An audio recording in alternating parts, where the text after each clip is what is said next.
say thank you to Luis, Sergio from Penelope's Mexican food restaurant for holding this little presentation for the Aztec Tribe here. Thank you to Ruben Avila Productions for doing this, and then Torres Visuals for doing the photos.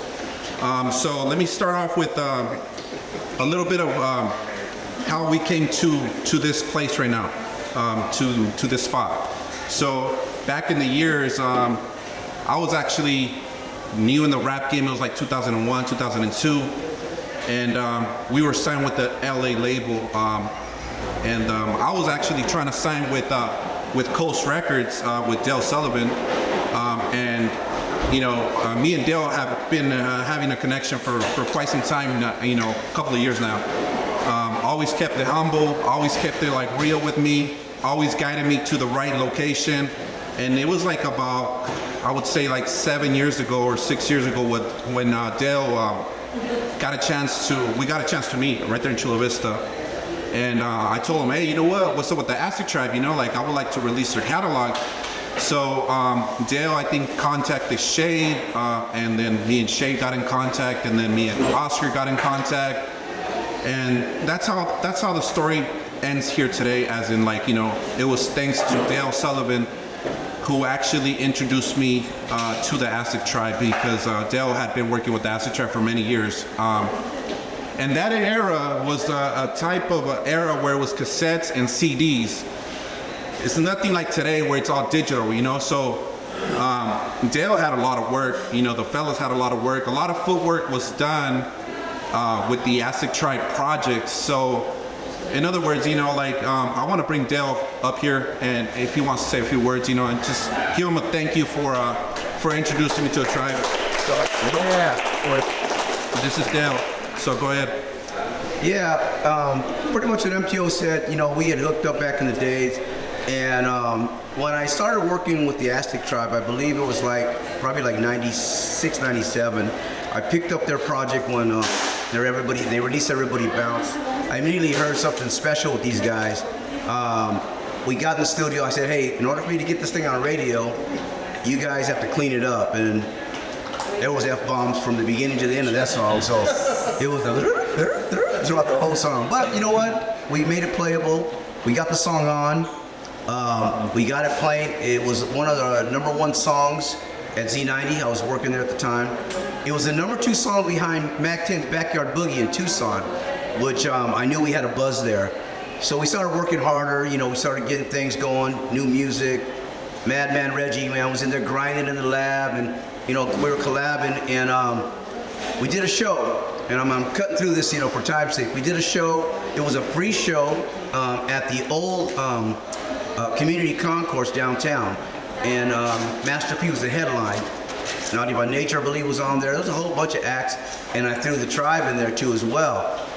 They were like the second act on there, and their show was on fire, man. It was way, the music of theirs was way ahead of their time too. So there was a lot there to deal with. So they killed it, and I had a good friend of mine from Capitol Records named Johnny Coppola, who now sings like all kinds of the old what's his name, man? The old Italian songs, man. He's in radio, yeah, all that stuff, man. But he said, hey, man, I love your group, man. Let's talk. So I got to talk with them. We brought the group up to Capitol Records, and they immediately wanted to sign them. But they said, hey, let's do a remix on one of their songs called Desperados. So they gave us a little bit of money up, to go do it. Unfortunately, timing is everything in this business, because you can have the baddest song out there, but it's all about timing. And they canned their whole AR department, which trashed our whole deal. So now back to the grind again, and things move on. A lot of these guys have businesses; they're working full time, families. You got like 5 dudes, man. It's hard to keep everybody together. Let alone 1 or 2 guys, but 5 guys, man. It's just a little hard. So they kind of dismantled. Now back to where MTO was talking about earlier. We connected. We had been friends for a while, but we connected. We met I think it was Black King, is where I used to DJ. Oh yeah. And we had lunch. We talked it up. I said, hey, let's get a hold of Shade, and then we'll get a hold of Clown. And then so he talked to Shade first, and then he got a hold of Clown next, and then the rest is history, man. And we're here now, Penelope. So, you know, good thing, man. I was just talking to Shade earlier, and I was telling him, man, their type of music right now is more appreciated nowadays than it was back then. It's crazy, man, how the way things work. And there's still, to this day, man, people that know these guys, they know their music, they're fans. There's, you know, like for instance, like Gilbert's daughters here, and, you know, they know the music because, you know, they were playing it, but like their generation knows these guys' music. So, you know, hats off to you guys, man, and to where you're at and what you have accomplished, because it's well deserved, and you've come a long ways of where you started. And I know, because I was there with you guys. So, take it out. All right, so let me, you know, I didn't want to do a big speech, you know, especially because it's Sunday and, you know, family time. I know Oscar, like, don't make a big deal out of this, you know. To me, it's something, you know, very, very important that, I mean, that we acknowledge, that we recognize the fellas for their hard work, you know, over the years, you know. So let me tell you a little bit of my life, and, you know, this is 1991, 92, 1992, when 91 was when Diego Town came out. You know, that's the San Diego anthem. Everybody's bumping it. You know, I remember being a kid, a teenager, going to Granger Junior High School, and you know, I made my parents buy a freaking pull-out, you know, a pull-out deck, you know, and put the cassette in there, you know, the Diego Town, and we were bumping it to school. And when my mom would pick me up in the 1979 Impala, you know, I would tell her, put it in there. You know, it was all wobbly and stuff, but, you know, we had that pull-out, you know, and we had a speaker from the house. We put it, you know, we connected it to the back seat, and we were just bumping that stuff. And then on Sundays, Diego Town was bumping all over Highland, all over San Diego. It was, like I said, it's been the anthem for many years. I don't think nobody will ever take that anthem away from the tribe. You know, Diego Town it's a stamp, you know, and you know, they did an amazing job. It's universal. It's a song that's gonna live forever. So yeah, that's pretty much, you know, like, you know, growing up in the early 90s, you know, that's what we had in San Diego. We had the Aztec Tribe, we had other fellas, you know, and then in LA we had a Lighter Shade of Brown, and we had Proper Dose, you know, but here, you know, we had the Aztec Tribe, and we had Legion of Doom, you know, Mike Ski and the fellas from LOD. I was a huge fan of the Aztec Tribe. You know, as a kid growing up, man, you know, I was like, I never thought I would even meet the guys. You know, it's just a longtime fan that became, like, you know, a part of the family, you know, over the years, thanks to, like I said, thanks to Dale. So we began negotiations, I think it was 2017. It was like 2017 when we started talking, you know, about, you know, what we're gonna negotiate on the percentages of the label and all that stuff.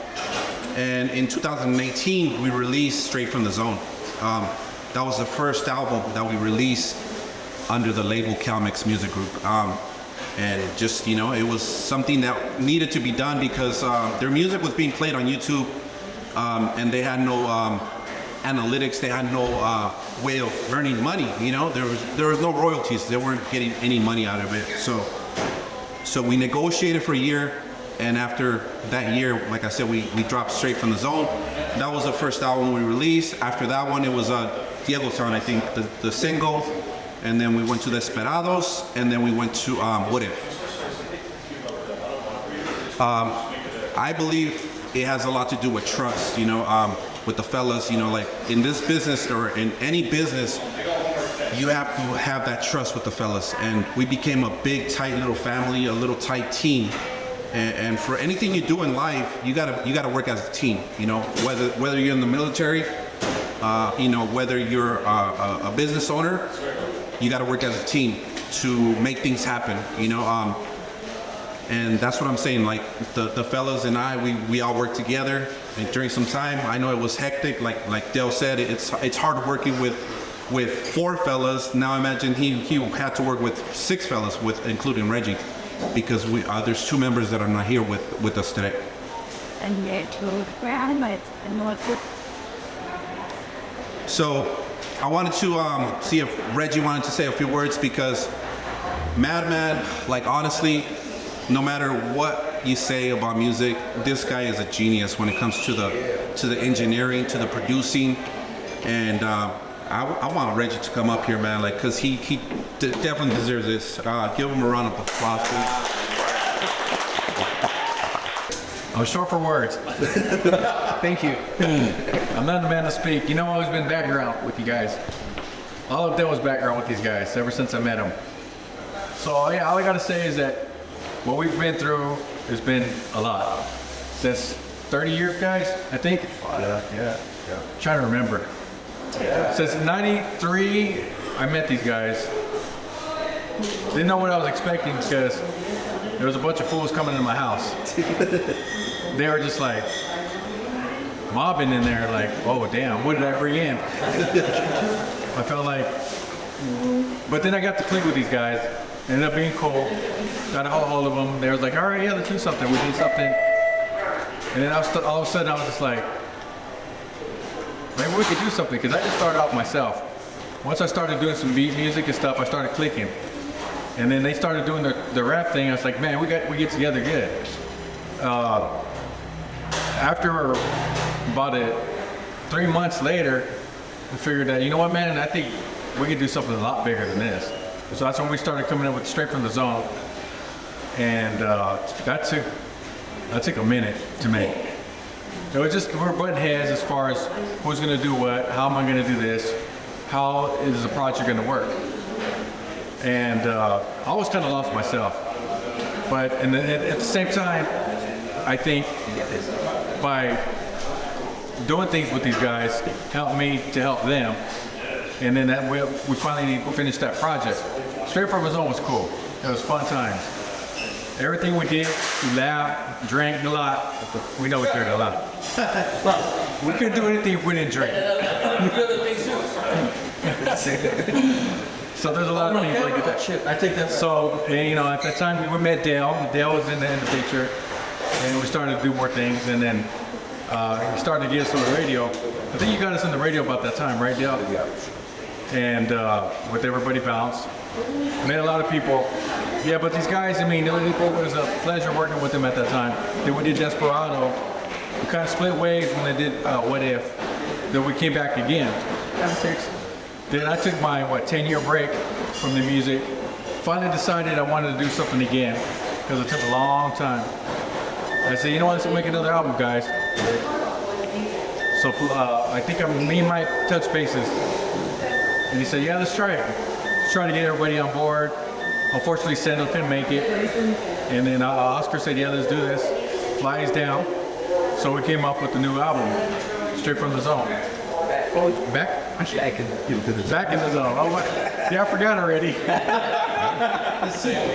So Back in the Zone. That was besides, like, say, other stuff that we did before that. We still have unfinished music. We still got, there's at least 10 more tracks. Never been released, almost complete. But we decided to put the ones we thought were the best ones. So when we finished this project back in July, I believe, we decided to start trying to do videos. Right there, I think we did one for the intro, and then we started trying to do some other stuff. But all in all, I mean, yeah, it did take a minute or two, because everybody has their own lives. I do, they do. It's not like we're trying to just do this for a living. This is all like fun, funny games, you know? We all do this for fun. We're not trying to make a serious commitment to it. If we did, well, then maybe things would be different. But as far as what we got now, we love what we got. Project came out great. I think it came out good, guys. Yeah, I appreciate it. So all in all, I mean, I love these boys, dude. I wouldn't have done it with anybody else. I did it. I picked these guys to do it with, and they're the only ones I wanted to do it with. But anyways, that's all I got to say. Thank you, Reggie, for coming up and saying a few words, you know, because I didn't think you were going to say a few words, but you said some words. So. Good enough? So I just want to say thank you.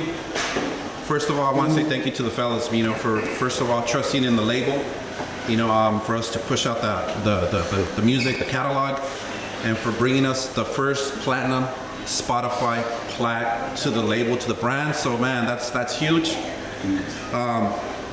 The next one that me and Shay were talking about is a song titled Pistoleros featuring the hometown Little Rob, and that one is like at 679. So once it hits 1 million views, that's gonna be another YouTube platinum plaque.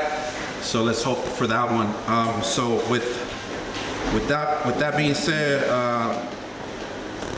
I'm gonna present the plaque to the Aztec Tribe. Diego Town, you guys come up.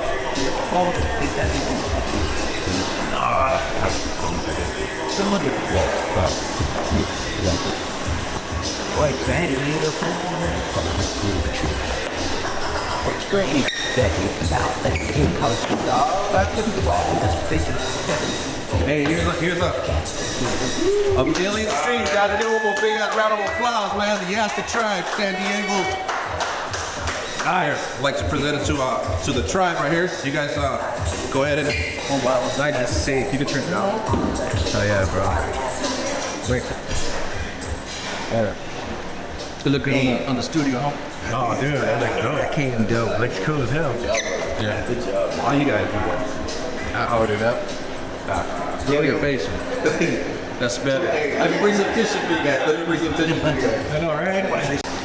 I just want to say thank you, Terry, for everybody, man. I mean, I could literally be out here for hours thanking people and expressing my my gratitude for everything that's been happening, especially in this past couple of years.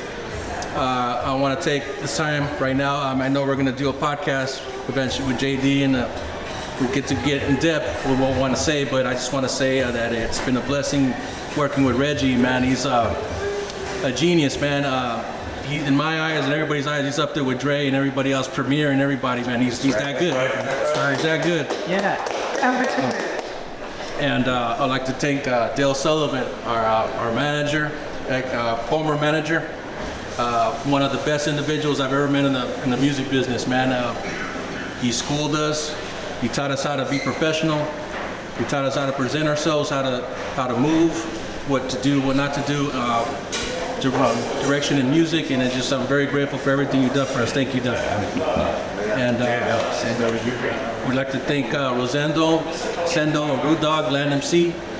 Like I said, this is time for I think to get in detail for a podcast, but I just want to especially thank MTO, our manager, Calmex Music Group. He kind of came out of the blue because we were already, like Reggie said, we're out the music scene, and we were already out the music scene longer than 10 years. So we thought it was okay. We had our time. It was good. Just go on with our lives, and MTO came in, coerced us to go back and coerced us. Kind of like it sounded like he had a pistol on us and stuff. Okay. He convinced us that we need to give us another round. That there's an audience.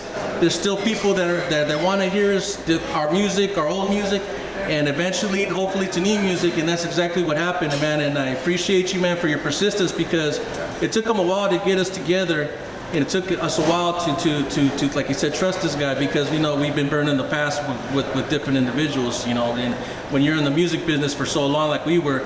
Unfortunately, you meet good people and you meet not so good people.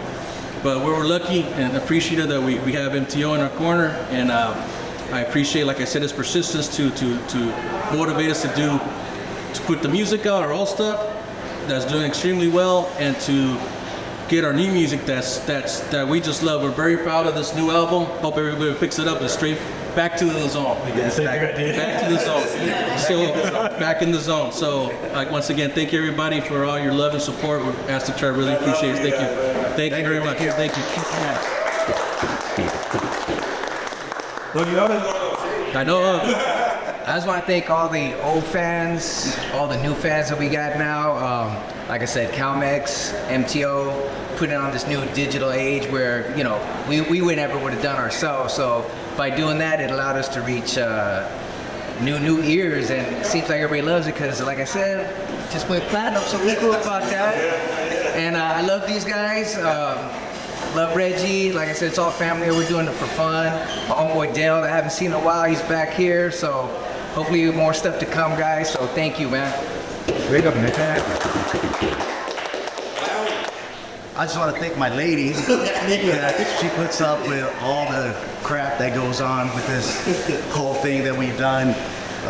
These guys have been a blessing in my life. Just to come back and do music with these guys is I'll never forget. You know, it's amazing to work with these guys. We've been together since we were kids. Now we're, you know, older.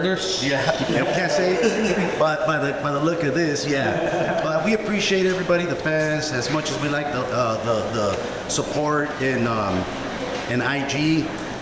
We do it really for fun. It's not about the money. It's about the fun, being with all of us together. MTO, the fans, you know, MTO, you know, get together. Thanks again, Dale, for everything you've done, brother. Appreciate you, man.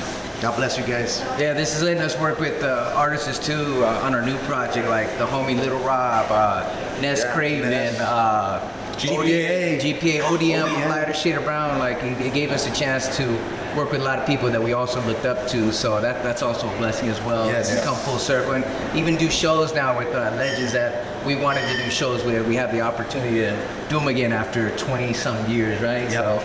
Yeah, man, it's all a blessing, guys, and we appreciate everything. Shouts out to Frost too. Yeah, get Frost too, man. Exactly. Another OG legend. So thank you guys, man. We appreciate it.